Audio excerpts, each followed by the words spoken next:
Hello everyone, welcome to my channel, The Mother Speaks Tarot. I'm Allison. Hello to everyone on Facebook here, my friends. Today I'm going to read two chapters, chapters 8 and 9 together. Last time I separated 6 and 7, and I think that a lot of people missed out on chapter 6 and skipped straight to chapter 7. If you are new to my channel, please subscribe and hit the bell button and like, comment, share. All of that would be very much appreciated. Thank you so much. This is my book, Perception, the Two Yet One, book 1. And I've been reading it to my Facebook friends here for a couple weeks now. And today is 8 and 9. So welcome. For those of you who are watching me on Facebook, I can't respond to comments, but I will come back on and we can discuss it and later on, okay? All right. Chapter 8, Beautiful Women. 8:30 p.m., Friday, March 12th, 2010. Happy Valley, Hong Kong. Luna sat on the couch listening intently for a knock at the front door. Though Ming, Zen, and Luna all lived in the same high-rise, Ming was going to pick Luna up for their sleepover. "Gotta meet your parents, lady," she'd said. Ming and her parents shared an apartment with Zen's family because Hong Kong was a super expensive place to live. Only billionaires could afford houses there, and the two families split the rent in the 3-bedroom apartment that could be sold for millions. Zen was out with a friend that night, so there was room for a guest to stay comfortably. Which kind of made Luna sad, as she was developing a huge crush on Zen. Zen had told Luna that Ming had boyfriend after boyfriend, so Luna realized quickly that he and Ming were really just best friends. Zen was smart, fashionable, bubbly, witty, friendly, and plain adorable. Too shy to ask him, she hoped he'd ask her out. Luna bounced a little as she sat on the couch. She was going to a sleepover. She couldn't believe it. Only 2 weeks had gone by and Hong Kong had begun to feel like home. Who would have guessed that people like Ming would make her feel like home? Luna found that Ming was crabby, and she cursed a lot. As a direct result, Ming apparently got into catfights over boys quite often. She was always coming home from dates with cut lips and bruises, and at first, Luna had thought that maybe Ming's dates were abusing her. But when she brought the subject up with Ming, Ming had laughed and said, "What? Hell no! I'd never let some asshole hit me. Chicks hate me when their boyfriends like me, 'cause I've been beating bitches down who thought they could punk me." Luna was really enjoying Ming. She was so bold, so fearless, and full of life. Luna had gathered that Ming was sexually active, but Ming didn't really discuss her love life with her. She wished that Ming would, because Luna had no experience whatsoever. But Ming fell into a terrible mood anytime Luna asked, so Luna had stopped asking and was simply grateful for anything Ming ever willingly mentioned about sex. But tonight, Luna couldn't help but hope that Ming might finally open up. Isn't that what girls did at sleepovers? Luna had been thinking about Zen a lot, and she needed to learn more about the realities of sex. She wanted to be as prepared as possible, just in case. Luna heard the knock at the door and ran to fling it open. It was Ming. "Hi!" Luna jumped for joy and clapped her hands. Her pinky had already healed. "Oh my God, Luna," Ming winced. Luna knew she was annoying Ming and calmed down, but only a little. She turned as she heard her parents walk in, but before she could introduce them to Ming, Ming was doing that for herself. "Hey there, Mr. and Mrs. Martin." "Jim and Lisa is fine, and hello, honey," said Lisa with a smile and a wrinkle of her nose at being referred to so formally. Just don't call me Lisa, joked Jim. Ha ha, you're so funny, Dad. Not, teased Luna. She turned to Ming, her hands clasped tightly in front of her. Ming, I'm so glad I'm staying the night at your house. I can't wait. Come on, let's go. She slung the strap of her overnight bag over her shoulder, stuffed her pillow under one arm, seized her sleeping bag, and then grabbed Ming's wrist with her other hand. Bye, Mr. and Mrs. Martin, called out Ming as Luna yanked her out into the hall. As soon as they had crossed the threshold, Luna let go of Ming, sprinted the short distance down the hall to Ming's door, dropped her stuff, and waited for Ming to get there, seal clapping and hopping in place the whole time. Ming and Zen didn't mind her bipolar disorder, and so Luna felt free to be herself around them and had been enjoying every moment of it. Louis and Gloria Brighton were sitting together on a chocolate-brown Italian leather couch in the living room, reading. A matching recliner sat next to the couch. The room was lit up nicely, and it was neat and clean, but sparsely decorated. It still looked as if they had just moved in. Only a few pictures of Ming and Zen hung on the bleak white wall, along with a large portrait of Louis and Gloria at their wedding.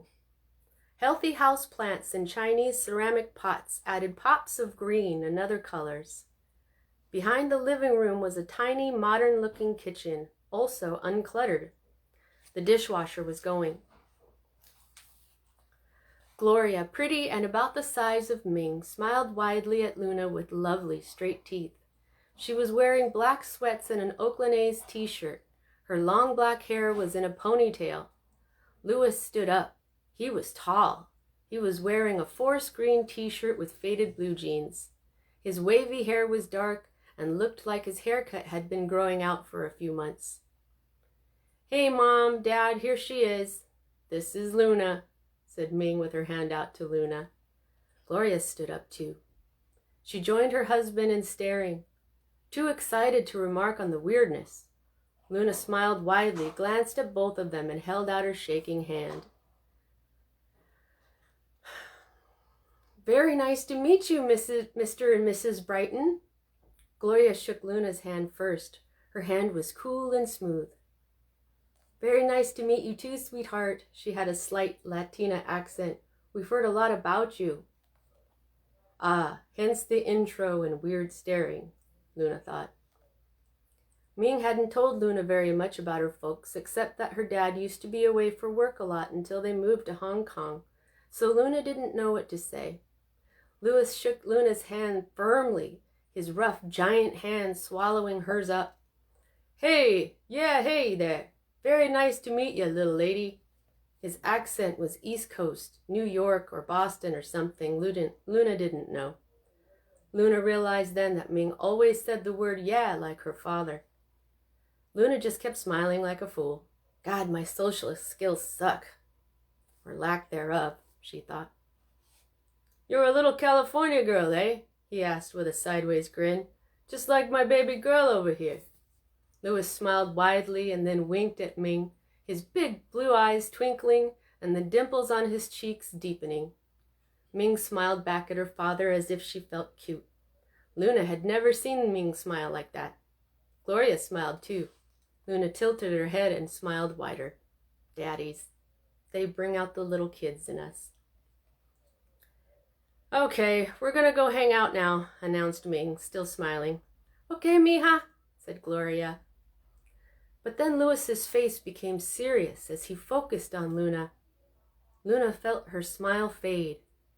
Louis snaked an arm around Ming's shoulders, pulled her close, and pointed a sausage finger at Luna, gently bobbing it up and down as he spoke. Luna couldn't help but focus on it. Luna, I want you to know something.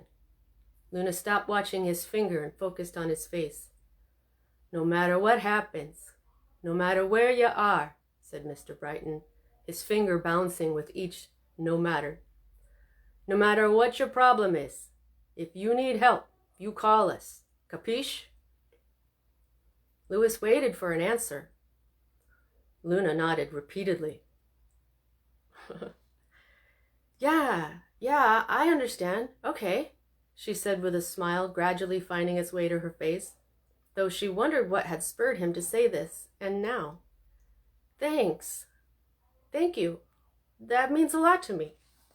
All right, said Louis. I got friends. Know what I mean? Not mob anymore, just, connections, you know?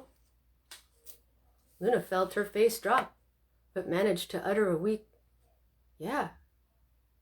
Her mind reeled over his use of the word anymore in reference to his being in the mob. Ming had never mentioned that. He curled his arm, bringing Ming closer to him, and kissed Ming's forehead. By the way Ming was looking at Luna as if she was amused, Luna believed that Ming was enjoying Luna's surprise. Letting Ming go, Mr. Brighton stepped back and then slowly sat down on the couch with a small grunt.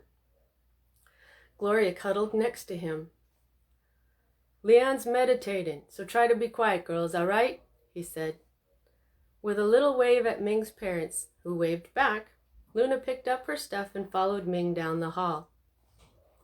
As they neared Ming's room, Luna suddenly remembered what she was doing. She was spending the night at Ming's house. The happiness overwhelmed her, and she was now so elated that she was doing everything she could to hold back because what she really wanted to do was bunny hop instead of walk. Luna followed Ming into Ming's tiny room and closed the door behind her. The room looked like she had just moved in. There was nothing on the walls except a calendar and a long mirror hung on the back of the door. A walnut wood dresser and attached mirror sat next to Ming's bed, which was swathed in dark purple sheets and a black comforter. A few cardboard boxes sat on the floor in the corner, still packed. I don't have enough room for all my crap, explained Ming, but at least I don't have to share my room like Zen and Leon do. Leon's a light sleeper, and sometimes Zen sleeps on the couch just so that he can watch TV late at night. Luna threw her bag, sleeping bag, and pillow on the floor next to Ming's bed, and then noticed 2 bags already sitting on top of the bed. Luna was very curious to see what was in the bags, and when Ming noticed her eyeing them, she began to open them up. Luna was so excited that she could barely contain herself. "What's in there?" asked Luna. "Turn on some music," Ming chuckled as she rummaged through one of the bags. Ming's iPod was already connected to speakers, and Luna turned on her favorite song, her current favorite song, Hey Soul Sister by Train. One bag held clothes, and the other held makeup and hairstyling stuff. Ming took out a large makeup kit and opened it up. Every kind of makeup Luna could hope for was in there. Her mother didn't use much makeup, and Luna didn't either, but she had always wanted to play with it with a girlfriend like this, and had told Ming that just the other day. "You got it, girlfriend," Ming laughed. "I'm gonna give you a makeover. Not just because you practically begged me to, but because I'm sick of you telling me you're not pretty. Apparently you don't see it." Instantly, Luna's joy left her. "I'm not pretty." Luna eyed herself discriminately in the long mirror on the back of her door. "It's just me, with the same ugly mug I've always had, just older." Ming laughed. "Oh my God, Luna, you're gonna make me bust a gut. Sit down, woman. Today you will learn a mighty truth." Luna plopped down on the bed as Ming took out more stuff. She chose a powder and brushed a little on Luna's face. Then she applied a touch of blush and a little eyeshadow. "Hold still. Stop blinking," she said as she tried to add eyeliner. "Okay. All right, done. Now," Ming put the eyeliner back and took out black mascara. Luna winced. "Chillax," commanded Ming. "Look up. No, only with your eyes. Good. Okay. Okay. All right, done." Ming put the mascara back, grabbed a cherry pink lip gloss, and dabbed a little on Luna's lips. Then Ming moved back to view the whole of her work. She smiled widely. "Oh my God, Luna, you look even better than I thought you would. Look, you're not just pretty. You're beautiful, like Angelina Jolie beautiful. Holy fuck, girl. I mean, woman. Luna turned toward the mirror above the dresser and was astonished. Her mouth dropped open. Someone else was looking at her from the mirror. Someone who really was beautiful. What? She moved closer to the mirror, inspecting her reflection as if to make sure it was real. The eyeliner makes your eyes look smaller and brings out the color. Shit, now I have competition, griped Ming jokingly. Luna could only exhale a little to respond to Ming's joke. Her mind was totally blown. She was in shock. All her life she had been ugly or looked weird. But what would her life be like now? We're going to have to fight 'em off of you, Ming laughed as she opened the other bag. Ming took out some skinny jeans, a shelf bra, and a baby tee and held them out to Luna. Okay, take those things you call clothes off and put these on. It's time for you to dress better, said Ming. I know you're a jeans and t-shirt kind of girl, but your clothes are so dull, conservative, and boring. Come on, show that slammin' body. Push those boobs up. They're badass. Show 'em off. Luna blushed. Come on, Luna. Women are beautiful, and you're a beautiful woman, don't you see? Just put that shit on and tell me what you think. That's a size C bra. That's your size, right? Luna nodded, picked up the clothes, and was about to leave the room to change. Really? Ming laughed. Luna realized she was being silly. Quickly, she changed into the clothes. Ming saw her boobs and everything. When Luna was finally dressed, Ming's mouth dropped open. She put her hand over her heart and smiled again. Luna, you're a goddess. Look. Luna turned around and looked into the long mirror on the back of the door. She didn't recognize herself for the second time that night. But this time, she was stunned only for a moment. A smile came to her face, and her eyes began to twinkle. Ming twirled a finger. Turn around. Look at how those pants make your ass look. Luna turned around to look at her booty. Oh, wow. Ming, thank you so much. Did you buy these for me? They're too big for you. Yeah. What? Oh my God, how can I ever thank you? Just don't steal any of my boyfriends and we'll be cool. Luna laughed a little harder than she probably should have. Quieting, she stared at herself a little longer and then teared up. Ming rolled her eyes. Oh, Luna, don't cry. It's okay. Come here. You don't know what you've done for me, Ming. Luna sobbed on Ming's shoulder as Ming patted her on the back. Well, you're messing it all up by crying. And I don't think you've noticed what you've done for me, Luna. Luna let go of Ming and looked up at her. Ming looked down at herself and then back up at Luna.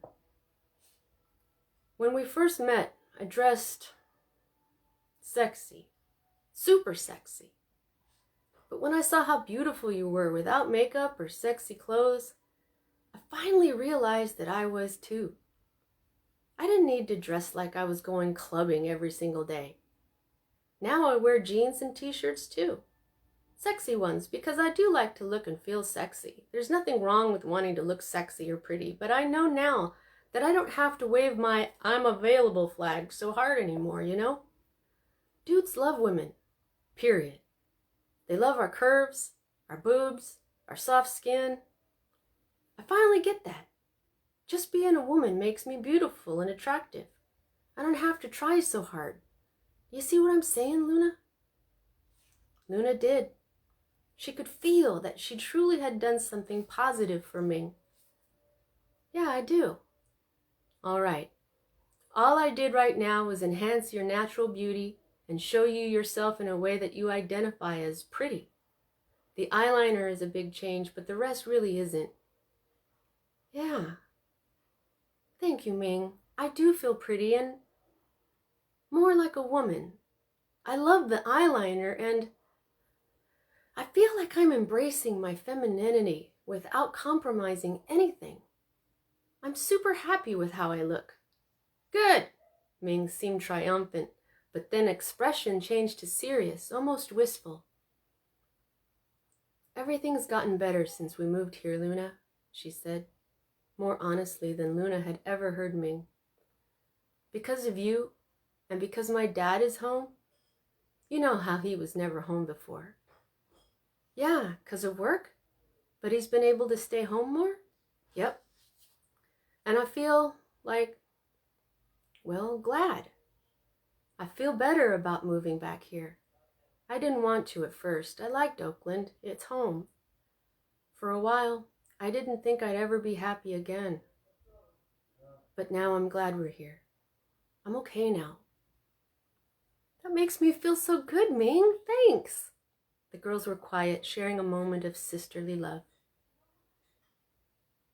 Hey, said Luna, breaking the silence. Can I do your hair now? I love doing hair, don't you? Meh, I think doing your hair would be better. It's so freaking long, but sure, and she took red heels from a bag with a mischievous gleam in her eye. Why don't you just slip on my badass $500 patent leather peep-toe 5-inch spiked heels and see how they look with those jeans? Luna did her seal clap. North Highlands, California. Sonny's older brothers were now all adults, but they hadn't left their father's house because Ralph couldn't survive without the money they brought home from their jobs. And Ralph had always told them that whoever took care of him in his old age would get the house. All three older brothers wanted it, but Sonny had been hoping to move out as soon as he turned 18 and go to college at night, like Wes was doing. Curtis and Brad didn't want to go to college, but Wes was studying for a bachelor's degree, wanting to eventually go on to get a master's in business. Although his appetite for knowledge originated with his mother's death and his supernatural experiences, Sonny wanted to be a scientist. Though which area of science he wanted to specialize in eluded him. He loved them all. In his spare time, he would blast a variety of metal or classic rock, the music his entire family listened to, and dive into his for fun studies. Ralph had finally conceded to get the internet. The brothers all pitched in and bought a laptop, and Sonny could research mechanics and building things like models of atoms, molecules, the solar system, and the rest of the heavenly bodies. One of his favorite things to do was wrenching on his father and brother's cars. He had overhauled all of them, because they paid him to do it, and he was saving up for a car of his own to overhaul. If he became bored with any of those activities, he would play his guitar or work out, if he wasn't with a girlfriend. He loved reading, especially myths and legends, fairy tales, history, and of course science. Interested in his heritage from his mother's side of the family, he loved Norse mythology. His favorite god and superhero was Thor, but his most favorite story was the legend of Isis and Osiris, because he thought that kind of love was so inspiring, like his parents, and he'd hoped he'd someday fall deeply in love with someone who loved him as much as Isis loved Osiris. Of course, he didn't tell his father or brothers about that. They'd just make fun of him. 7 p.m. Friday, May 14th, 2010. Sonny was in the garage, changing the oil filter in Wes's super cool black 1978 Malibu Classic, one of the very first muscle cars. Fresh from the shower, his mustache, sideburns, and goatee shaped, and dressed sharply in all black, Wes stood leaning against the wall, texting while he waited for Sonny to finish. A few drops of old oil splashed Sonny's face, and he wiped them with the back of his hand, smearing them across his face. As he rolled out from under the car, he felt a sudden chill. The hair on his arms stood up. Did you feel that? Wes sent his text, shoved his phone into his back pocket, and looked at Sonny. Feel what? That cold breeze. Sonny trailed off as he glanced around the garage. It's a warm evening, But that breeze felt like it came from a freezer, he thought. The garage light was bright, but there were still a few shadows in the corners. Sonny narrowed his eyes at one of the corners. Wes looked at the same corner, just as the shadow jerked. Sonny jumped, and Wes quickly pushed off from the wall, poised. "You saw that, didn't you?" Wes didn't answer. He seemed to be shocked. "You did, didn't you?" asked Sonny, excited that Wes had finally seen a shadow move. Wes's face soured. "How much longer is this going to take? I have a date." Sonny could not believe Wes was going to ignore the shadow. He stared at the corner again. Nothing else happened. "Hello, Space Cadet. What the fuck?" "Fuck you, Wes. Finish the job yourself. I don't need your $20 fucking. Wes's face relaxed. Wes knew how to change the oil, but Sonny knew Wes didn't want to get dirty. That's why he'd asked Sonny to do it. Wes put his charm on. Come on, little bro. I'm sorry. I'm just in a hurry to see this chick I met last night." Sonny crossed his arms and looked away from Wes. "I'll give you $25. Why won't he admit he saw it? Sonny thought. Come on. I can't give you 30. I gotta take her to dinner, Wes just about whined. "Just admit you saw the shadow move and I'll finish it," Sonny challenged. Wes now regarded Sonny with disgust. "Shadows move all the time, dumbass. What's the matter? Scared of ghosts? At your age? Dude, don't be a wuss. You're a Fredrickson." "Fuck off, Wes," sighed Sonny. That was exactly why he had never spoken to anyone in his family about this, because he knew they would call him a wuss and blow it off. He turned to stomp into the house. "Wait!" Sonny turned around, crossed his arms, and frowned at his oldest brother. "Look, I don't know what you want from me," said Wes, "but even if that shadow was a spirit or demon or something, I'm not scared of it." Wes's eyes narrowed, darkening. "It should be scared of me." Sonny stared at Wes. Wes was totally serious. Typical Wes, he thought. "Whatever," Sonny replied. "Dude, spirits can move shit. They can do things. I've seen it on ghost shows on TV and stuff." Wes sighed and rolled his head. "Whatever. Come on," he pleaded. "Fine, I'll give you 30. Will you finish it now? I gotta go. I'm gonna be late, and you should never be late on a date with a beautiful woman." Change in perspective. The same night. Ming, Zen, and Luna had been going everywhere together. But lately Ming had been going out a lot on her own or on dates, even on the weeknights. Zen had been dying to see a certain movie, and he didn't want to wait for Ming anymore, so he and Luna were going to see it tonight. Luna was very excited. Could this be her first date? Zen sat at the table in Luna's family apartment, smiling adorably, dressed neatly and fashionably as usual. "Thank you for inviting me to dinner, Luna," said Zen, as Lisa brought the casserole she had prepared to the table. "Thank you for coming, Zen," said Luna shyly. "Yes," said Lisa as she sat down. "We're glad you're here. Right, Jim?" "Yes, welcome, Zen," Jim said politely. Dinner was delicious, but the conversation was practically non-existent. Luna knew it was because her father didn't like that she was going out with a boy. She and Zen ate quickly, and now the night was ahead of them. The teens took a taxi to the movie theater at Causeway Bay. Luna couldn't stop smiling, but was quiet, letting Zen do all the talking. She was so excited to finally be out with him, just the two of them. And his jubilant mood over the movie heightened hers to such a high level that she knew it was probably best not to speak too much and to just concentrate on breathing. Breathing was good. In and out. Whenever she became this excited, it was hard for her to think rationally. Sometimes she put her foot in her mouth, fell victim to clumsiness, or acted like a complete dork, sometimes all of that at once. That kind of stuff happened around anybody. But she was finally out with her crush. He looked and smelled so good. Yes, tonight she could easily be completely ridiculous. She prayed to God she wouldn't embarrass herself. Zen paid the taxi driver, got out, and then helped her out like a true gentleman, which made her blush and giggle. Then he took her by the hand and pulled her to the ticket counter. His smile was as wide as hers as he purchased their tickets and bought some snacks and sodas.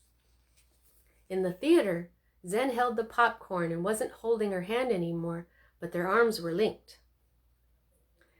"You're doing your breathing again, Luna," Zen teased. "What are you thinking about?" "Oh no," she thought. Please, Luna, don't say anything stupid," she thought. "I've never been to the movies with a boy before. You look very nice tonight, Zen, and, well, you smell good too." Zen seemed a little taken aback, which made Luna's stomach turn, and she became even more nervous. "Shit," she thought. Thanks." Zen sounded weird. "You look nice too." He was looking around the theater, seemingly looking at anything but her. Finally, he took a breath, smiled at her, closed-lipped, grabbed her hand again, and held it to his muscular chest. Luna almost jumped for joy. Okay, so he's being a little shy, I guess. Okay, here we go, she thought. She leaned her head on his shoulder. He seemed to stiffen up at first, but then relaxed. He turned his head to her and smiled at her, closed-lipped again. Just do it, Luna, she thought. She closed her eyes, lifted her face up to his, puckered up, and waited. And waited. And then waited some more. Finally, she opened her eyes. He was looking at her like she was crazy. She sat up and looked at him quizzically. "What you doing, hun?" he asked. Luna just stared at him, horrified. I don't know," she whispered. Tears welled in her eyes. She turned to get up and run to the restrooms, but Zen grabbed her lightly by the wrist. No, girl. Hang on. Sit down, sweetie." Luna sat down, staring at her folded hands on her lap, sniffling. "Luna, honey, look at me." Luna dragged her tearful eyes up to Zen's. "You're beautiful, gorgeous even, but I'm gay, sweetheart." Luna's mouth dropped open. Suddenly it made sense. Zen was always talking about how cute and funny people were, especially boys. She had thought he was just being charming and open-minded, but she knew she had been very naive and was more than a little embarrassed. "Oh my God," she thought. "I thought you knew, Loony girl," said Zen warmly. Luna's tears dried up. She didn't feel sad anymore because there was a legitimate reason for Zen not to be romantically interested in her. Somehow, she wasn't that disappointed that she wouldn't be getting her first kiss or her first boyfriend. She was just so elated that the reason why didn't have to do with her. It wasn't anything that would make other guys reject her. "Well, how could I know? Apparently, I'm totally naive, and neither you nor Ming ever told me." She was pleased that her tone was as light as it was. She really did feel good. Zen thought for a moment. "You're right. But it's not like everybody goes around telling people what their sexual orientation is. You didn't say, 'Hey, Zen, I'm hetero.'" They laughed. A man turned around and gave Zen a disgusted look. Luna's smile faded, and so did Zen's. But then Zen sat up straight, ticked off. "Got a problem?" Zen asked the man. The man responded in one of the Chinese languages, so Luna didn't understand what he said. Zen said something back to the man in his language in a tone of voice that sounded totally scathing, and the man turned back around, seemingly intimidated by Zen. Oh my God, what'd he just say? Nothing important, trust me. He's just one of those haters who thought I couldn't kick his ass because I'm gay. The man glanced at him again, frowning, but turned back around quickly this time. Anger bubbled up in Luna over the man's treatment of Zen. She began her deliberate breathing again, struggling to control her feelings. Don't let it get to you, Luna, Zen said quietly. It's just none of his business, your sex life, anybody's sex life, Luna said, almost in tears from being so angry. It makes me so mad. The lights in the theater flickered momentarily, but Zen didn't notice. He looked at her for a moment and then tapped the man on the shoulder. Hey, Zen said to the man, you owe me an apology, asshole. Go ahead. Apologize before I make you. I am very sorry, said the man. He stood up and quickly left the theater. Zen turned to Luna, his smile bright on his gorgeous face. Feel better? Yeah. Zen and Luna smiled widely at each other. They sat back in their chairs and linked arms again. So is that what you've been doing lately when you're out with other friends, she asked. Dating? How come you and Ming never talk about your relationships with me? Oh, honey, Ming tells me hardly anything. And I thought I was talking about my relationships with you. Those guys I told you were so cute and that I was going out with and sometimes staying over at their houses. Those were my dates, sweetheart. Luna's face went blank as she thought back to all of those conversations. Now they made sense. Oh, I'm such a dork.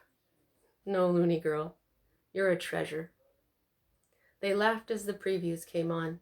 They had a great night, and later, once Luna had told her parents about Zen being gay, Jim had a great night too. 5:30 p.m. Friday, April 8th, 2011. Recently, 17-year-old Sonny had been paying particular attention to his romantic relationships. He wanted a serious girlfriend, which meant they had to stay together longer than 2 months, his current record. This weekend, his girlfriend, Caitlin, a cute skater-type blonde with a slammin' body, piercings, and tattoos, was going to stay over, a huge step towards that seriousness. That morning, Ralph and Wes had left on a 4-day weekend trip to Montana to visit old family friends for Ralph's 45th and Wes's 20th birthdays, and Curtis and Brad were camping with their friends. A rare and perfect time to himself. Caitlin was already 18, had her own car and a job, and was currently looking for an apartment to move into. She was witty, independent, liked metal music, superheroes, even the UFC. She was from the Arden area across town. None of Sonny's brothers knew her or any of her friends. He was going to try hard to keep it that way because Wes never missed a chance to try to steal his girlfriends. Sonny opened the door. She was standing there in a tight tank top and short shorts, definitely trying to look hot, and had succeeded. Smiling brightly, she dropped her bag, stepped up to him, and lifted her face. He took hold of her and kissed her deeply. But he didn't kiss her too long. He needed her inside the house where people couldn't see her. He didn't want word of her to get to Wes. He picked up her bag and let her in. Which way? She asked. He pointed. She went directly to his room, and he followed her in. She set her tiny purse down on the foot of the bed and turned around. His gaze made her gasp. Sonny knew exactly what he was doing. He was sending her signals. Signals that he was ready for her. So ready for her. She gulped, and her breath deepened. She looked up at him under heavy eyelids. He dropped her bag on the floor, stepped over to her, and held her flush to his body, one hand on the small of her back. She threw her arms around his neck, and they fell back onto the bed, making out passionately. They had taken their shirts off as well as her bra when he heard a deep voice coming from the doorway. Well, well, well. Sunshine has a new toy. Caitlin let out a high-pitched scream, and Sonny whipped his head to the doorway. It was Wes. What the fuck are you doing here? Close the fucking door, yelled Sonny. He was covering Caitlin's bare breasts with his own body. He couldn't get up or Wes would see her, but Wes seemed to know that and didn't move. He didn't even blink an eye. He was staring at her, hard, and she was staring back with her mouth gaping. I ended up having to work today and tomorrow, Wes told Sonny curtly as he continued to stare at Caitlin. Now, why would a beautiful young woman like you waste her time on a kid? His voice was low and smooth as he spoke that last sentence. Get out, Wes, yelled Sonny. Still staring at Caitlin, Wes slowly backed out of the doorway and disappeared into the hall. Sonny jumped up and slammed the door shut. Who's that? Whispered Caitlin. My asshole brother Wes. I'm so sorry, Caitlin. He wasn't supposed to be here. No one was. Caitlin didn't reply. She was still staring at the door. Fuck, thought Sonny. Sonny knew Wes had gotten to Caitlin, planting a seed in her mind that would grow into her sleeping with Wes and leaving Sonny. The kid. That's what Wes always did. Sonny glowered at her now. You still want to do this? He growled. His anger snapped her out of the fog Wes had put her in. Oh, yeah, Sonny. Sorry. It's just that he scared me. She stared at the door again. He lay down on the bed with her and gently lifted her chin to get her attention. I'm sorry he scared you. He won't come back in here, Caitlin. At first, Caitlin didn't exactly look happy about that, but then she smiled and kissed Sonny. They had a great night. The next day, Wes went camping with Curtis and Brad after work, and Caitlin and Sonny had the weekend Sonny had been hoping for. 7 p.m. Wednesday, April 13th, 2011. Arriving home from Caitlin's, Sonny went into the house through the garage and immediately heard his brothers talking in Wes's room. Not breaking their conversation like they usually did when someone came into the house, they must not have realized he'd come in. He froze, becoming totally silent so he could eavesdrop. But what I want to know, Wes, is how you've slept with more girls than us. Your phone's always blowing up. What the hell are you doing that makes you so... It was Curtis talking. Lucky. Silence. I mean, I'm starting to think my technique isn't as great as I thought it was, drawled Curtis. I become the southern gentleman. All that chivalry. They love it. Just eat it up. I'm polite as fuck to them and their families. I'm the dude they always wanted their daughters to meet. And when we go out, I tell them how beautiful they look. I give them all the space they need, and when we're making out, if she wants me to stop, I stop. But the next time, I always, and I mean always, get some. That takes too fucking long, dude, said Brad. Well, what do you do, dickhead? Curtis asked. I don't go for no sissy girls like you do, that's for sure, said Brad. I don't waste my time with good girls. So when I know they're into me, I just get 'em alone, grab 'em, and kiss 'em. They seem to like that. We make out for a while, I get 'em all hot, and then they usually give it up. Smooth, said Wes, his tone heavily sarcastic. Well, what the fuck do you do? That's what we're asking, Brad asked. Annoyed, said annoyed. Wes was quiet again. Sonny stayed perfectly still. He had to hear it. First off, Wes was answering. Sonny could barely believe it. Looking and smelling good helps. You could shower and shave more, Brad, and get an expensive aftershave or cologne. Then don't overdo it. When you pay attention to your appearance, it tells the girl that you aren't lazy. And if you dab a little of the cologne only around your junk, like near the base, it mixes with your pheromones. So when they smell it, they're instantly turned on. Sonny hadn't known that. He crept closer, avoiding all the creaky spots in the floor. Oh, shit, remarked Curtis in almost a whisper. That's like a love potion or an analgesic, ain't it? Brad asked. You mean aphrodisiac. And yeah, works like a charm.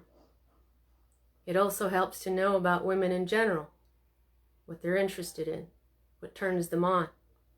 Not just all the stuff specific to each girl the way Dad says to. No, I mean, if you ever read the kind of romance and erotic novels chicks love, you'll see why your Southern gentleman thing works, Kurt.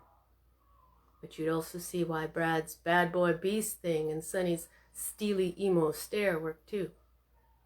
I've read that shit and found that what women really want is, yes, to be treated with respect. They don't want to be treated like shit. Who does? But they do want to feel your power, your confidence. A lot of them like that you're physically stronger than them and want you to use it on them, pick them up, hold them down, grab their hair, that kind of stuff.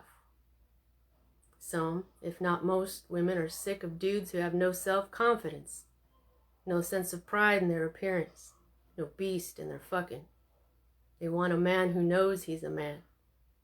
Too nice equals no pussy, got it, Kurt? And too much asshole beast and feel sorry for me stupid ass emo shit means no real emotions. They won't want to invest their time in you. Emotions? Invest their time? Brad sounded confused. So you want to get married? Like Mom and Dad? No, I'm not thinking about getting married.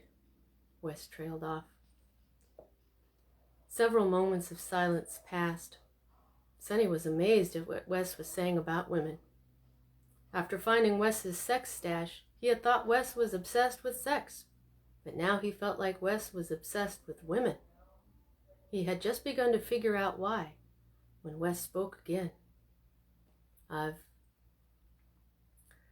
always felt like I missed out on my time with Mom, explained Wes quietly.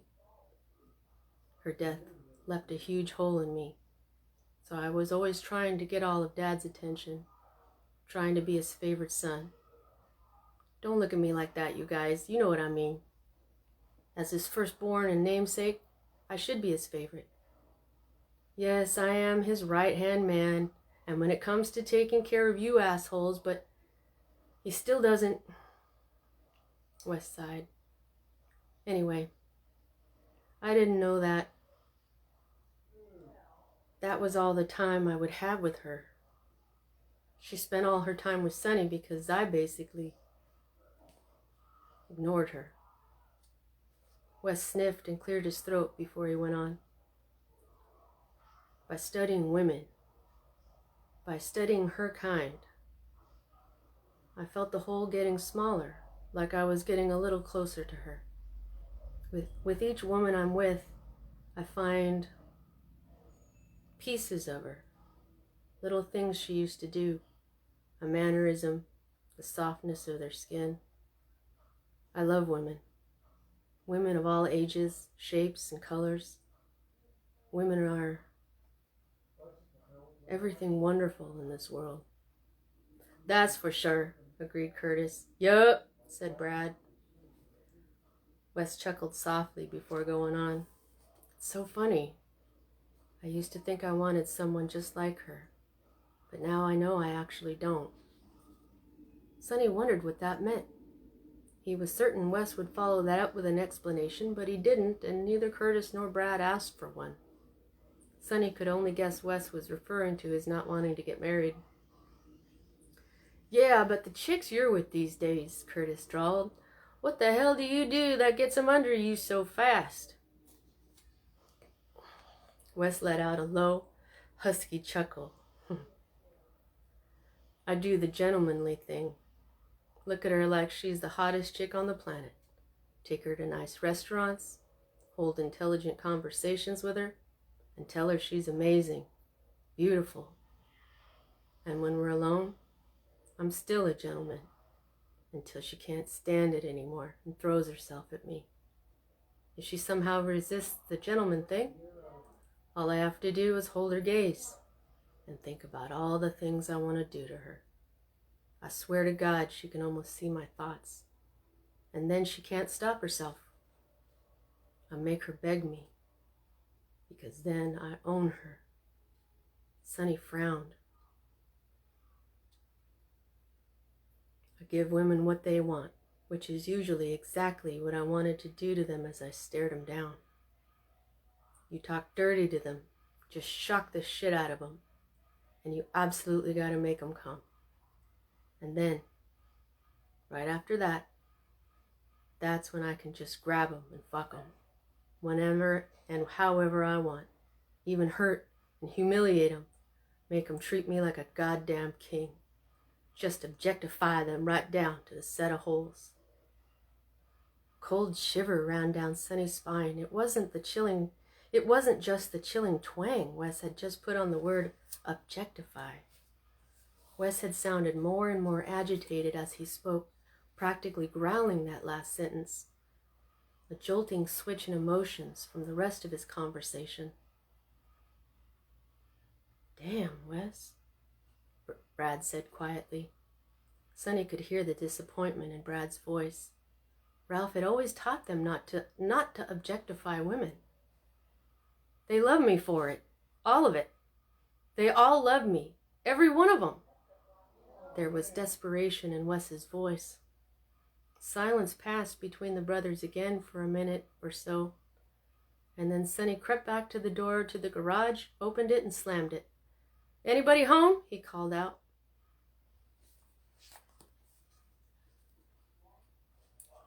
Chapter 9. Circle in the Sand. 6 p.m. Friday, May 6, 2011. Happy Valley, Hong Kong. Zen had his birthday May 3rd, and now Luna, Ming, and Zen were all 17. They had become tight, never seeming to run out of things to talk about. Luna felt much more like a normal teenager and was really enjoying life now. Today, the three were all hanging out at the APM Supermall food court. Zen was telling a story, but Luna was distracted by a guy around their age sitting by himself at the table behind Zen. He had a willowy frame and wore horn-rimmed glasses, khaki pants, and an old white t-shirt. There was no jacket. His hair looked like he cut it himself. There was no food in front of him, and he looked very sad. Luna couldn't take her eyes off of him. Zen stopped talking mid-sentence, tilted his head, and scrunched his face.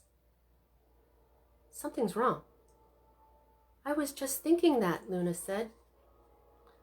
Zen looked at her then, suddenly understanding that they were both concerned about something they couldn't quite pinpoint. So he turned around to see what she was looking at, and then sucked in his breath. "Who is that? We know him, don't we?" Zen asked, now as transfixed as Luna was. Ming narrowed her eyes as she too stared at the slender boy. "He seems familiar, but I don't know if I've ever seen him before. If I have, I don't remember where." All three stared at him for what seemed like a long time, and then the boy wiped his eyes. "Oh, hell no," said Zen, standing right up. He marched over to the boy, sat down, and began to talk with animated happiness. Luna wondered if he was speaking Mandarin, Cantonese, or English. He knew them all, but it didn't matter. She knew he was being so sweet, no matter the language. Zen stayed with the boy for a long time before the girls saw Zen take off his new tan canvas jacket and hand it to the boy with a bow. The boy seemed to be very surprised and then refused. Zen encouraged him with big, genuine smiles, and finally, the boy took it. He seemed extremely grateful and stood up, giving Zen a very long, respectful bow. Zen bowed again, and then began digging in his pockets, but the boy backed up and hurried away before Zen could hand him any money. Zen shouted, but the boy was gone, lost in the crowds.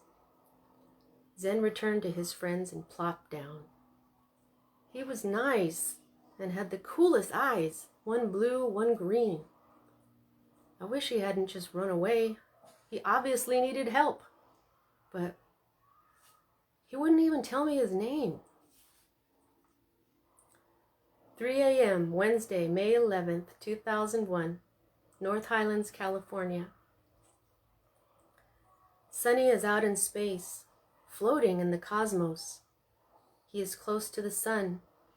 It feels warm and very good, energizing yet gentle. It's quiet. There's only serenity where he is. He turns, and there it is, the most beautiful thing in the universe, the pale little moon. How he loves the moon. A new good feeling fills him. Love, grace, and beauty mixed with the steadfast discipline of patterns, dependable routines powered by subtle energy. I love you, moon. The moon doesn't smile with a face, but he feels its smile in his heart. He turns back toward the sun and is disturbed to find a shadow just beginning to cover it. He looks back at the moon. It isn't the moon. It is too small and not in the right position to create that shadow. He looks back at the sun. More of its glowing surface is covered by what looks to be the very edge of a gargantuan shadow. But now it feels like the shadow is on him. He doesn't like it. His temperature rises. He is becoming hotter every second and sees heat waves rise from his body. He is getting angry. No, he feels rage. This shadow is interrupting his quiet. It is interrupting everything.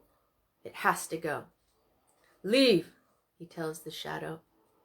There is no response. It keeps moving, covering more and more of the brilliant sun.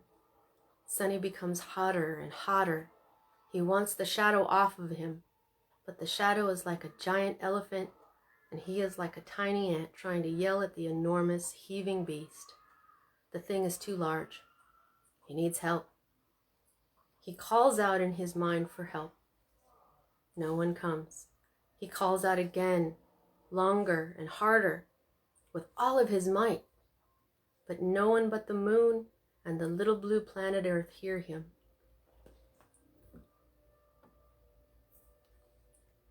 The moon says it will help, but when he looks closer at the Earth, he sees it is sick, suffering.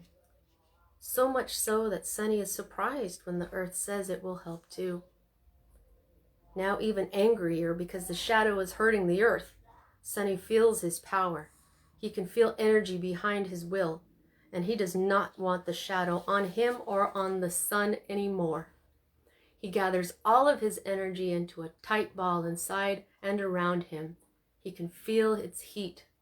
Then, with everything he has, he wills the shadow off of him. Get off of me! My dog is messing with my setup. Okay, all right, back to this. Sunny woke from his dream with a start, and as he did, he felt cold air on his back and sensed that his covers had been ripped off of him. His heart rate took off, waking him almost instantly. He whipped around and looked at his feet. The covers were still settling back over them. Oh, fuck! Ghosts! He thought. He jumped up and turned on his light, his heart nearly beating out of his chest. Nothing else seemed wrong. All was quiet. He whipped his door open and turned on the hall light. Standing and shaking in the hallway in only his underwear, he held himself. I did not kick those covers off, he thought. Sunny stood in the hallway for at least 20 minutes, but nothing else happened. Only the settling of the house made any noise, which just creeped him out even more. Gathering up his courage, he decided to dismiss the covers as some kind of fluke. Cautiously, he went back into his room, climbed back into bed, and turned the light out. But he couldn't sleep. He could only doze. When he finally did fall hard into sleep, he was smacked on the arm. Get the fuck up, ordered Ralph. Sunny rolled over onto his stomach, clutching his pillow. No, Dad, I don't feel good. I'm not going to school today. You look fine. Seriously, Dad. This is the last time you miss school for the rest of the year, boy. Whatever, Dick, he thought. Friday night, May 20th, 2011. Luna's newest hobby was cooking. Her first dinner was meatloaf, which became lovingly known as meat brick, over microwave dinner rolls, hockey pucks, and split pea soup so salty that her parents continued to fill their water glasses well after the meal was over. Over the course of other meals, she learned that food coloring didn't necessarily brighten things up or make things more appetizing. Her blue mashed potatoes, for instance, weren't a big hit. Neither were the purple scrambled eggs that came out brown. Tonight, Jim glanced nervously at Lisa as their daughter set loaded plates down. Chicken, potatoes, green salad. Lisa looked... Was it sad? With a sigh and a forced smile, Lisa grabbed her fork and lifted a piece of the chicken breast to her mouth. Smiling wider and more joyfully, she put the chicken in her mouth. She chewed only twice before she reached for her iced tea and took a drink, and then launched into a choking and coughing fit. "Mom, are you okay?" Jim patted Lisa on the back as she stood up, turned around, and put her mouth to the faucet for a drink of water right out of the tap. Eventually, she stopped choking and could speak. She sat back down, catching her breath. That certainly was something else, honey," she said, wiping her eyes. Luna's face went from concern to overly elated. Hopping in her chair, she did her signature seal clap. "Yay, thanks, Mom." Honey, you don't have to yell." "Right. Sorry," whispered Luna. "You don't have to whisper either, honey." "Oh, yeah, okay." Lisa sighed. Jim stared at his dinner. Now he looked sad. "Okay, so, how long did you cook the chicken, sweetie?" asked Lisa. About an hour and a half. It just didn't look done after only an hour. Salmonella is very dangerous. You should never take chances with it." "Oh my God. At what temperature?" 450. That's what you said, right?" "No, honey. I said 350. You need to slow down a little when taking directions. You end up skipping important details." Lisa trailed off as she looked at the chicken on her plate and then at her glass of tea. Did you put that old lemon juice in the tea, sweetie?" "It was old?" "Yeah. We should have thrown it away at least a month ago. You need to check expiration dates." "Oh, well, we didn't have any fresh lemons." "Try the potatoes. I followed the directions on the box, just like you said." Jim and Lisa smiled at each other in relief. "But it looked so bland, so I added my own secret spices," Luna finished proudly in a sing-song, holding her clasped hands in front of her. Jim and Lisa were sad again. Zen showed up right after dinner, and the two friends took a taxi to the movie theater. Ming was on a date, of course. The ride to Causeway Bay had been quiet, and now Zen was still quiet in the theater. Luna was surprised by her usually jovial friend's sad mood. "What's wrong, Zen?" Zen sighed, grabbed her hand with one of his, and patted their clasped hand with the other. "Do you remember that guy we saw at the mall? The skinny, obviously starving one I gave my jacket to?" Luna nodded. "I've been going back to that mall at the same time as much as I can just to find him. A jacket won't feed him, you know." "I know! I was so worried about him too." Zen seemed to become a bit excited and faced her a little more. "There's something about him, isn't there? You and Ming, you guys felt that way too." Zen became pensive. He looked like he was about to confess something. Luna, I think I'm in love with him. Isn't that weird? I only spoke to him for a few minutes. I don't even know if he's gay." Zen's voice wavered. Tears welled in Luna's eyes, and she hugged him quickly. "Don't worry, Zen. Let's tell Ming. We'll help you find him." "Oh my God, thank you," whispered Zen. They hugged it out, and he seemed to feel better. Once Zen was okay, something else came to Luna's mind, something that had been on Luna's mind a lot lately. Zen, why does Ming come home from dates with cuts and bruises sometimes? She told me that she gets into catfights with her boyfriend's ex-girlfriends. Is that true? Or does she let her boyfriends hit her? Zen's eyebrows shot so far up that they almost jumped right off of his face. No, honey, Ming would never allow any dude to hit her. She'd fuck him up. Zen was quiet for a moment. Ming doesn't always wait to sleep with a boy until after he breaks up with his girlfriend. She doesn't care about formalities like that. The other girls, they're always calling her a slut and crap like that. Ming doesn't put up with that bullshit. Luna didn't know what to say. No one should put up with bullshit. But is Ming making her own problems by not waiting? Oh, I don't know, she thought. Zen was looking at her searchingly, as if he wanted her to state her opinion about what he'd just said. She shrugged at him with a small, tight smile. She wasn't going to pass judgment on Ming. He gave up on getting a reply from her and sat back. When Luna arrived home from the movie, it was late. She went right to bed after saying goodnight to her parents, who were dozing on the sofa. But she couldn't sleep. Her mind was doing something new, something strange. She began experiencing wordless and imageless thoughts of knowing how things in the universe can be seen gigantic and then at their microscopic levels. Very slowly at first, but then quickly speeding up, the thoughts swooped back and forth between levels.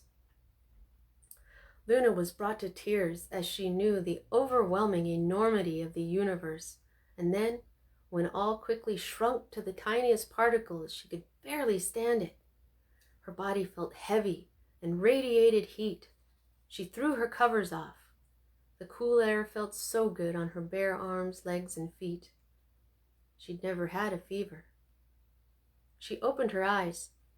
She saw twinkling geometric patterns in rainbow colors in the darkness. She shut her eyes tight. The colors and patterns were still there. She didn't know what was happening and tried to figure it out. Made dinner. The movie was loud and the screen was huge. Maybe I've had too much stimulation today, she thought. She opened her eyes. The patterns were still there. The feeling of movement was intensifying. She shut her eyes again, on the verge of tears. God, please make it stop. It stopped. Exhausted, she fell asleep after only 3 breaths. In her dreams, she was in someone's arms, someone who loved her. She'd never felt so loved and secure in her entire life as she did in that embrace. The next morning, Luna felt fine, great in fact. She practically jumped out of bed.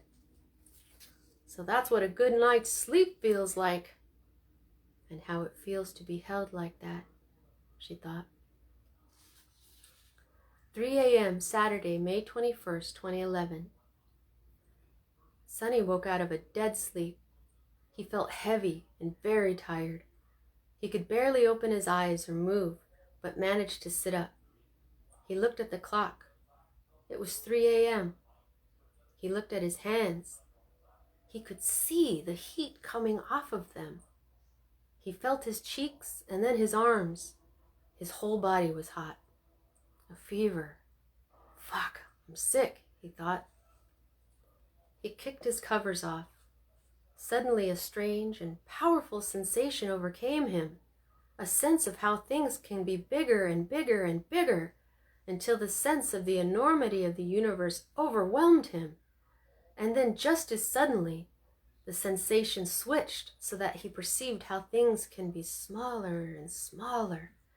Infinite tininess so that he could barely stand it. These sensations repeated in his mind until he grabbed his head, closed his eyes tight, and fell over to lie on his side. Stop! Stop it, he thought. It didn't stop. Back and forth, from gargantuan to minuscule, the strange sensation tortured Sonny. He could feel how hot his body was, how hot he was making his room. He was confused and didn't know what to do. Shaking, he slowly opened his eyes and was surprised yet again. He saw patterns in the entirety of his vision, moving geometric patterns in all the colors of the rainbows dancing before his eyes. Is this a migraine, like Wes gets? God, please make it stop, he thought. It stopped. Suddenly feeling very heavy, he fell instantly into a dream of holding someone who loved him. He'd never felt so loved as he did by that person. The next morning he woke early, but felt fine and completely rested. He didn't know what had happened, but felt great. His mind was very clear, and everything seemed bright. That was a great dream, he thought. Saturday morning, May 21st, 2011. The dream of that incredible hug lingered with Luna, so when her parents asked her after breakfast what her plans for the day were, she said she thought she'd read Romeo and Juliet. She loved reading romance novels, and it felt particularly right today that she read what was supposedly the greatest love story ever told. Lisa and Jim looked at each other, and Luna saw a flicker of agreement between them. And then they both turned to her with those fake smiles parents wear when they're about to have a talk with their kid. "We've been wanting to talk with you about this," said Lisa, "because we knew you'd read that play in school soon anyway." "Okay, so suicide. As I'm sure you already know, that's how Romeo and Juliet ends. That's a pretty deep and emotional subject, and with your emotions, we wanted to talk to you about that stuff before you read it." Luna rolled her eyes and crossed her arms. She just wanted to read. Why did everything have to be such a production with her parents? Why do I have to be the kind of person people see as so fragile? She thought. "Don't get all huffy," said Lisa. "Suicide is a permanent change that doesn't solve anything," said Jim sternly. "In fact, it just takes away all of the sad person's power to actually fix anything." "That's true," said Lisa, "and I've said it time and time again that you should never give anything so much power over you that it has the power to hurt you, by your own hand or otherwise." "Okay," replied Luna calmly. "All of that makes a lot of sense to me, and I agree with you both. But I already know that I'll never take my own life. I'm so curious about how things will eventually turn out." Lisa raised a finger and opened her mouth, but Luna continued on with what she was saying. "And also because I've become so good at keeping myself from falling down into those Gandalf swallowing pits. You know what? I can't even imagine feeling so completely in despair and at a loss for what to do, that the only answer would be death. Because there's always hope. Always. How do I know this? Because I learn it every stinking day with every single mood crash." Lisa and Jim looked surprised and impressed. "Wow, Toons, you're really growing up." "Yeah, honey," said Lisa, "very mature." Still, she gave a long sigh. Then she said, "Okay, you can go ahead and read it." "Thanks," said Luna dryly. "But if it starts to make you upset, please stop and tell us," said Lisa. Luna rolled her eyes. Whatever. "Knock it off," said Lisa. "I mean it." Luna got up to leave the room. "I mean it," said Lisa again, pointing at Luna. "Call us if you have problems." Luna went into her room, picked up the book, and looked at it. "You're just a story, and you're not even based on real people." She read the entire play that afternoon, but the ending frustrated her to tears. She wished that the young people had run off into the night together, but she suffered in secret.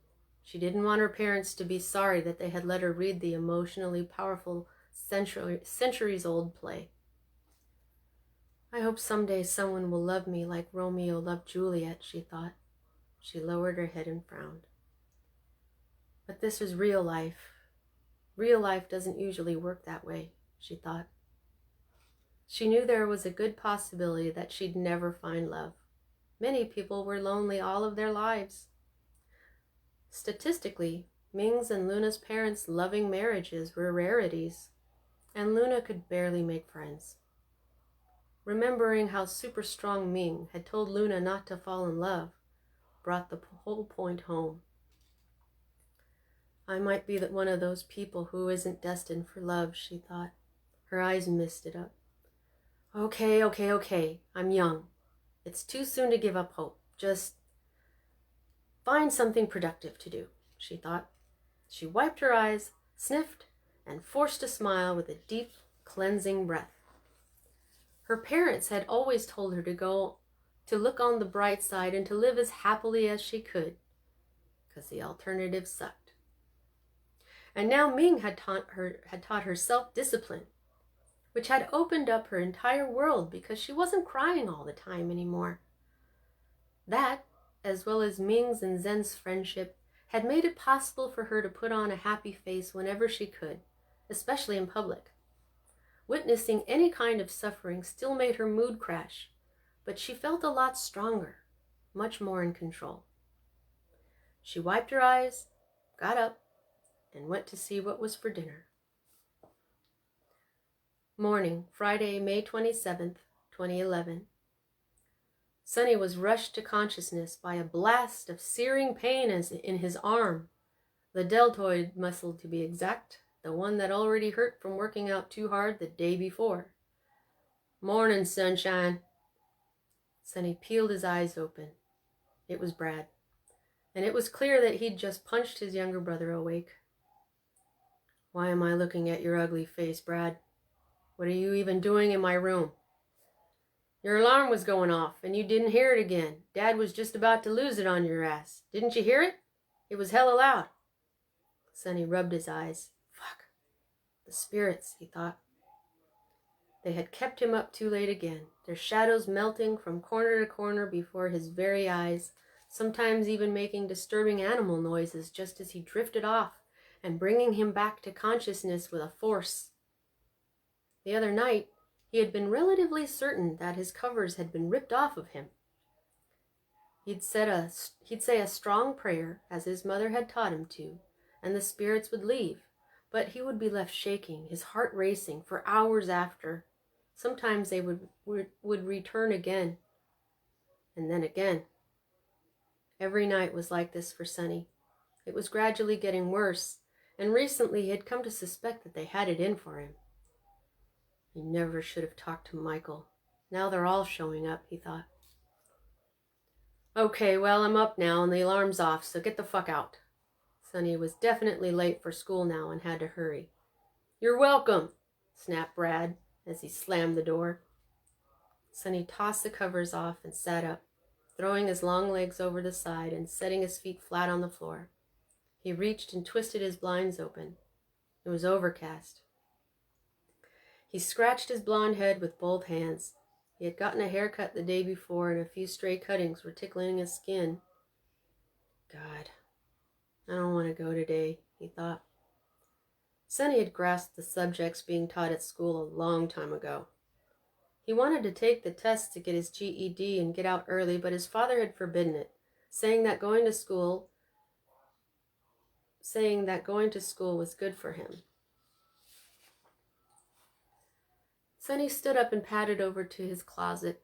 Pulling out his favorite Slipknot t-shirt and a clean pair of jeans, he put them on, and then his socks and kicks. Opening his door, he went down the hall to the bathroom, flicked on the light, and stepped up to the sink to check himself out in the mirror. His hair was only about 2 inches long on top. So short he didn't have to brush it, something that pissed him off. He wanted long hair, but his father never let him or any of his brothers grow theirs out. At least he doesn't mind tattoos, he thought. Ralph had several tattoos, and all of Sonny's brothers had gotten tattoos as soon as they turned 18. Sonny couldn't wait to get some too, especially since Wes had gotten a badass dragon on his back. Looking down, he spied an earwig struggling to get out of the slippery sink. He grabbed a paper cup, gently put the cup in front of the bug and let it crawl in. He covered the opening with a square of toilet paper and then poked his head out into the hallway. No one was around. As quietly as he could, he snuck down the hall, through the living room and to the kitchen. He peeked around the wall again. No one there. Almost silently, he cracked the back door open, crouched down, and set the bug free. Helping that little guy would probably be the best part of his day. In addition to the fact that he had already mastered everything they were teaching, school was the one place where he sometimes was called by his full name that he hated so much. Sunshine. Not even his good looks could save him from that. Sonny was late, but so was the teacher. Now he wished he'd grabbed a cup of coffee this morning. He could barely stay awake and was quickly sinking into a bad mood.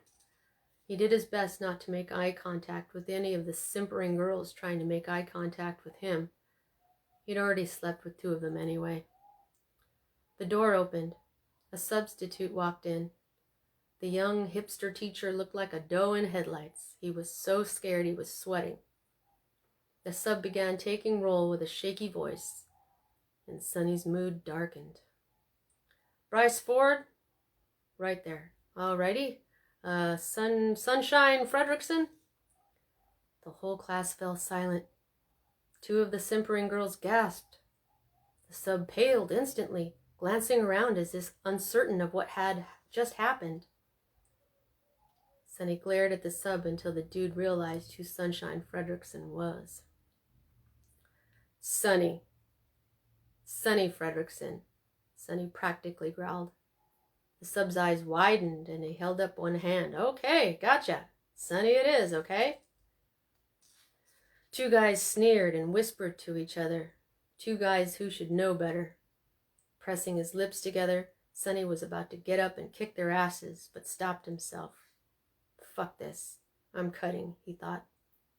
As he walked down the hall after homeroom, Sonny checked his Facebook messages on his smartphone, a birthday present from his brothers.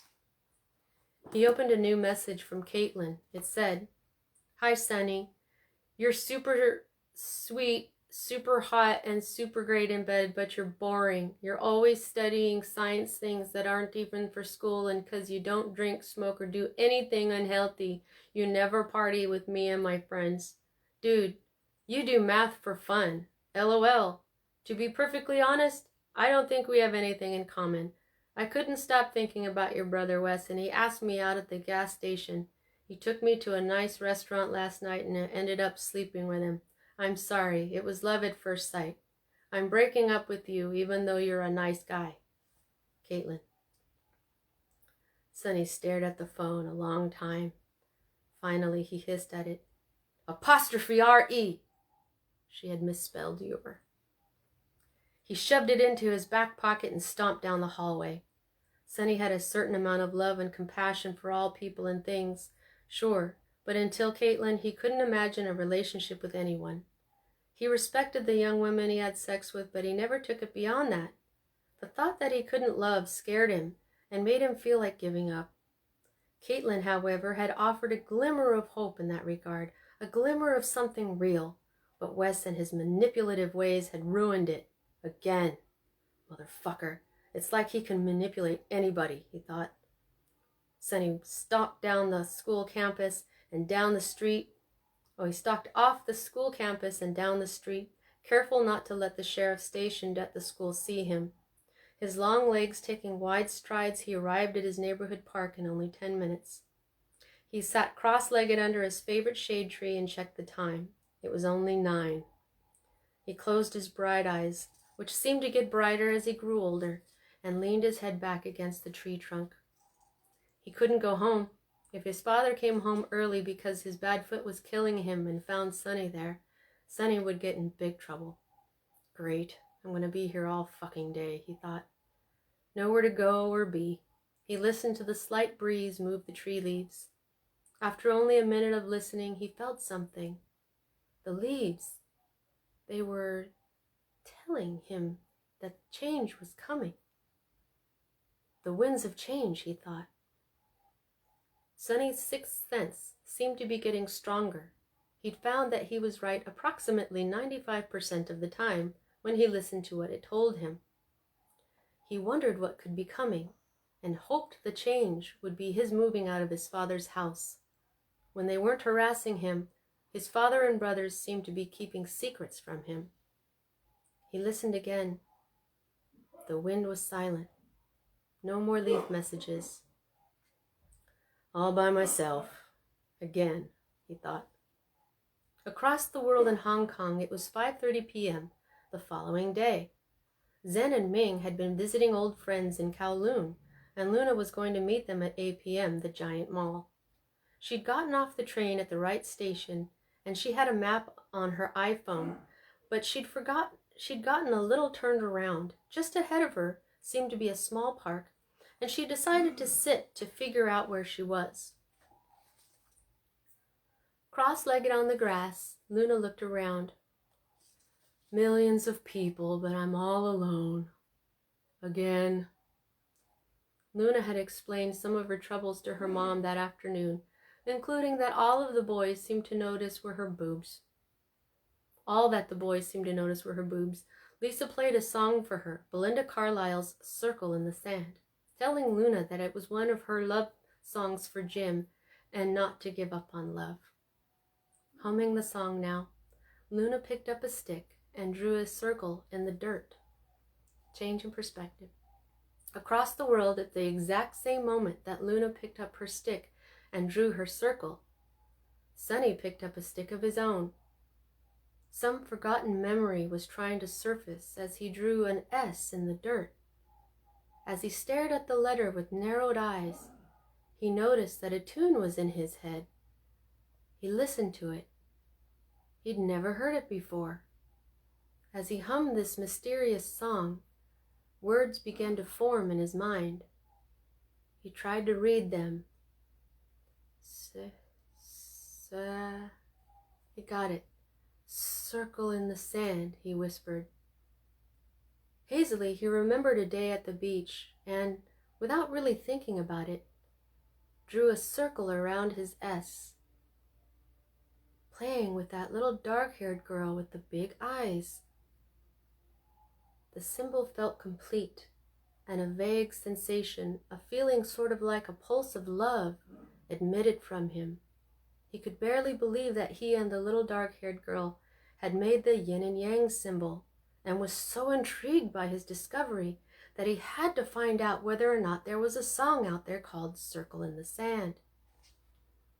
He took out his smartphone, went online to YouTube, and was amazed when he found it right away. It was by Belinda Carlisle, an 80s musical artist. He was even more shocked that the tune in his head was the same, since he couldn't recall ever having heard it before. He read the lyrics. They spoke of eternal love. The lyrics triggered a full memory, how he and the little dark-haired girl had declared their love for one another as they were torn apart, and then the horrible few days afterward. He deflated.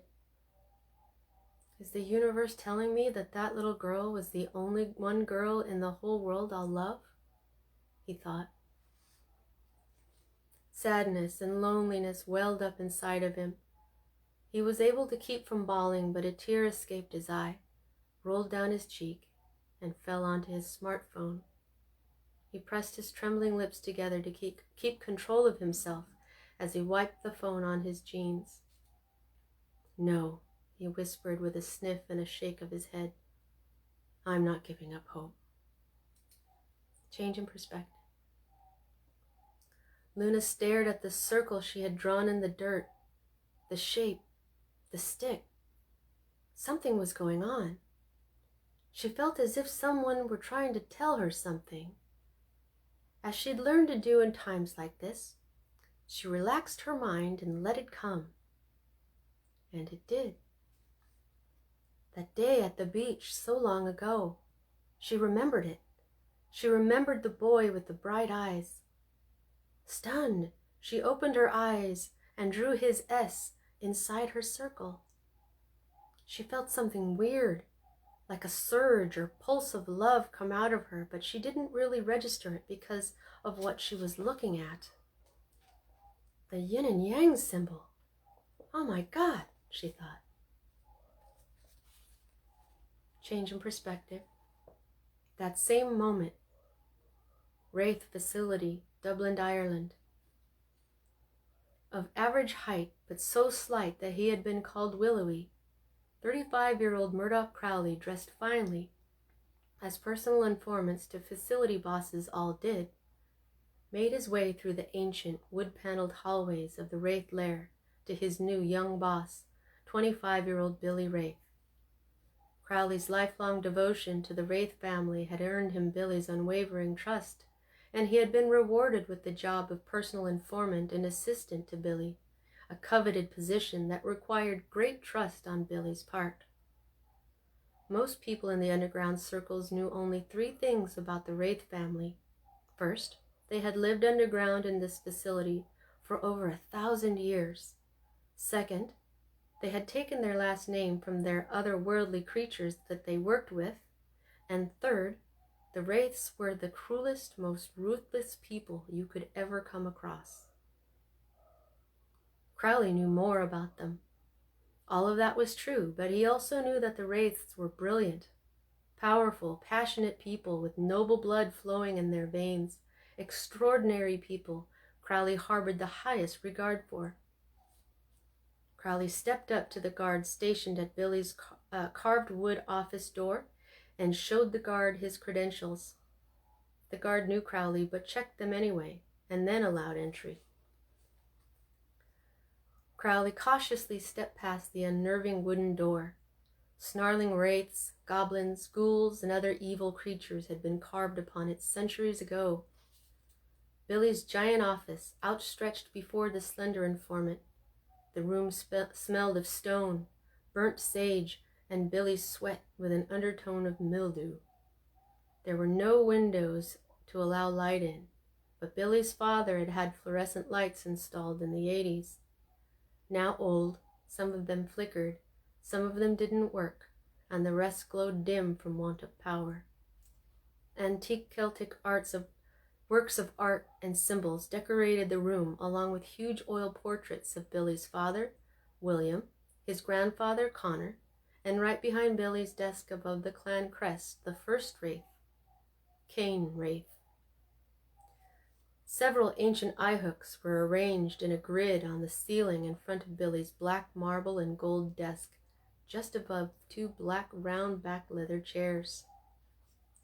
Crowley's eyes finally came to rest on Billy, seated at his desk like a mountain of muscle. 6'5" with a bodybuilder's physique and tattoos of his clan crest and ancient symbols all over his arms and neck, clearly visible since he was wearing a tank top. Billy was a scary sight to the men in the dark, but his handsome face made him very popular with the women. His black hair was tousled. He had a full beard, but his upper lip was clean-shaven. Loud, never smiling, with the temperament of a psycho on too many steroids, Billy was terrifying to behold, let alone speak to, unless he was seducing the ladies. Billy nodded once at his personal informant and waved him in. Crowley traversed the burgundy carpet that stood out against the dark 1,000-year-old mahogany-paneled walls. "Crowley, master, what'd you find out?" asked Billy, rifling through papers on his desk. "Sire, the investigating shadow wraiths report 2 possible sources of those pulses. A girl in Hong Kong whom we've been watching for 2 years now, and a boy in California's capital city of Sacramento, the son of Lucy Frederickson. The woman thought to be the source of the first pulse of this kind back in August of '97. That got Billy's attention. He looked up at Crowley. That pulse was quite well known in their circles. "We have been watching all the brothers all of their lives, but much closer recently, and, master, we aren't as certain that it was Lucy that emitted the first pulse. The brothers, the shadow wraiths, couldn't tell which of them could have generated this pulse, the oldest or the youngest. They are both very strong." I suppose that's why they thought it was Lucy in the first place, Billy growled. When we finally found her, she was already too powerful. The Dark Leader was assured that Lucy's death would squelch her children's joy in living, and that they would pose no threat. But it seems his advisors were wrong. Sloppy. Billy scowled. Crowley knew Billy well, and Billy hated bad management. Billy's large, black eyes narrowed as he gave his order. Send our strongest race for both brothers and the girl. They'll figure out whose heart has more virtue. Once the race have determined which of the Fredrickson brothers is stronger, Billy's eyes glittered with dark enjoyment. Keep watching the weaker one and send the wraith that killed Lucy to kill the stronger one. No time is to be wasted. Go. Crowley remained in the room. What? Demanded Billy.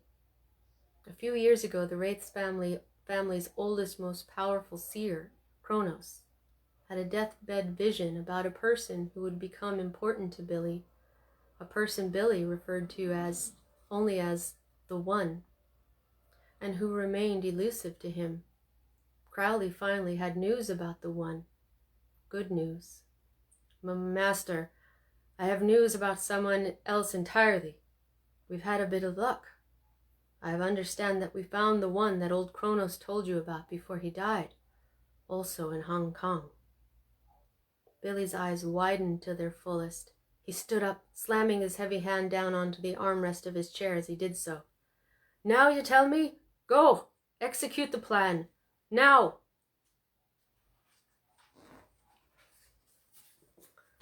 All right.